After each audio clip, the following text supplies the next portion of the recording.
पुणे जिल्ह्यातील जुन्नर तालुक्यात खळबळजनक घटना घडली आहे। एकतर्फी प्रेमातून तरुणाने तरुणीवर आधी जीवघेणा हल्ला केला आणि मग स्वतः गळफास घेत आत्महत्या केली आहे। एकतर्फी प्रेमातून टोकाचं पाऊल उचलणाऱ्या तरुणाचं नाव महेश डामसे होतं। या घटनेमुळे खळबळ उडाली आहे। पुणे जिल्ह्यातील जुन्नरमध्ये असणाऱ्या आदिवासी मुलींच्या शासकीय वसतिगृहात राहणाऱ्या एका महाविद्यालयीन तरुणीवर तिच्याच गावच्या युवकाने लग्नाला नकार दिल्याचा राग मनात धरून कोयत्याने हल्ला केला। या हल्ल्यात विद्यार्थिनी गंभीर जखमी झाली असून तिच्यावर जुन्नर येथे खासगी रुग्णालयात उपचार सुरू आहेत। सुरुवातीला हल्ला करून आरोपी तरुण फरार झाल्याची माहिती पोलिसांनी दिली होती, पण त्याने स्वतः गळफास घेत आत्महत्या केली आहे।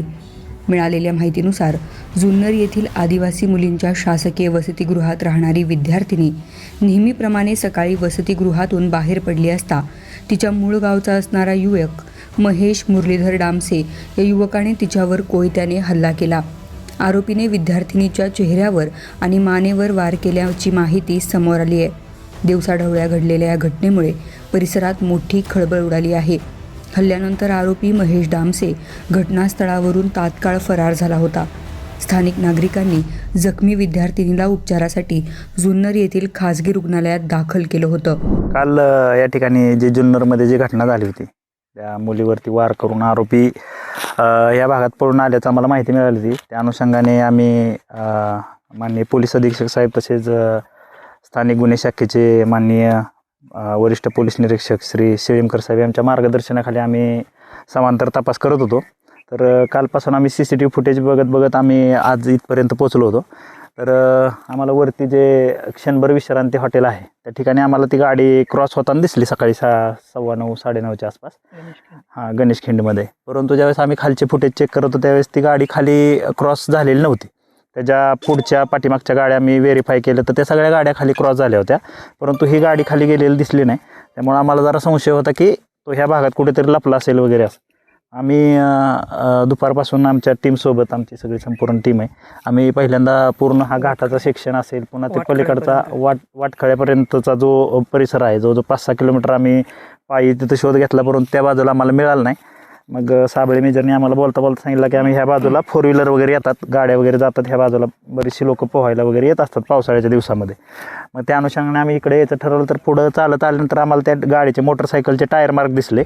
आम्हाला थोडासा डाऊट आला की इकडं गाडीचे गेलेलं दिसते मोटरसायकल। मग पुढं आल्यावर आम्हाला ती गाडी दिसली लावलेली मोटरसायकल। मग ते आम्ही ऑनलाईन ती गाडीचे चेक केलं असता ती गाडी त्याच्याच नावावरती निघाली, महेश मच्छिंद्र डामसेंच्या नावाने। मग त्या गाडीचं त्यांनी दोरी तोडलेली दिसली, तिथं दगडांनी तोडून नेलेली दिसली। मग आम्हाला अंदाज होता की बाबा त्यांनी काहीतरी केलं असेल। आम्ही सगळ्यांनी टीमनी इकडं तिकडे शोध घेतला असता या ठिकाणी आम्हाला ती बॉडी दिसली। त्यांनी गळफास घेतलेलं प्रथम दर्शनी दिसतंय। त्यामुळे आम्ही मग वरिष्ठांना वगैरे या ठिकाणी माहिती देऊन त्यांना बोलवलेलं आहे, पुढची कारवाई करत आहेत। म्हणजे काल 9:15 वाजताच्या आसपास इथं CCTVमध्ये दिसली ती गाडी आम्हाला क्रॉस होताना। क्षणभर विश्रांती हॉटेल आहे तिथं, परंतु तिथून पुढं आल्यानंतर तिथं 10 मिनिटामध्ये ही गाडी इथं 5-10 मिनिटामध्ये पोचायला पाहिजे होते, पण ती गाडी तिथं पोचलेली नाही। मग आम्हाला अंदाज होता की मग ह्याच भागामध्ये कुठेतरी तो लपून बसला असेल असं। उन्हामुळे बॉडी लवकर डिकम्पोज झालेली दिसते, पाणी वगैरे सुटलेलं आहे, फुगलेली आहे बॉडी पूर्ण। शक्यतो कोणी असं अशा प्रकारचा कायदा वगैरे हातात घेऊ नये, एवढंच काय असेल ते कायदेशीर मार्गाचा अवलंब करावा, जेणेकरून अशा घटना घडणार नाही। महेश डामसेचे एका तरुणीवर प्रेम होते, मात्र ती लग्नाला होकार देत नव्हती। या रागातून त्याने तरुणीवर हल्ला करण्याचा कट आखला। जुन्नरमधील एका वसतिगृहातून ही तरुणी महाविद्यालयात निघाली होती, तेव्हा सरकारी रुग्णालयाच्या मागे महेशने तिला गाठलं आणि कोयत्याने तिच्या डोक्यावर, चेहऱ्यावर वार केले। बुधवारी सकाळी घडलेल्या या धक्कादायक घटनेत तरुणी गंभीर जखमी झाली। त्यानंतर जुन्नर पोलिसांनी महेशचा शोध सुरू केला।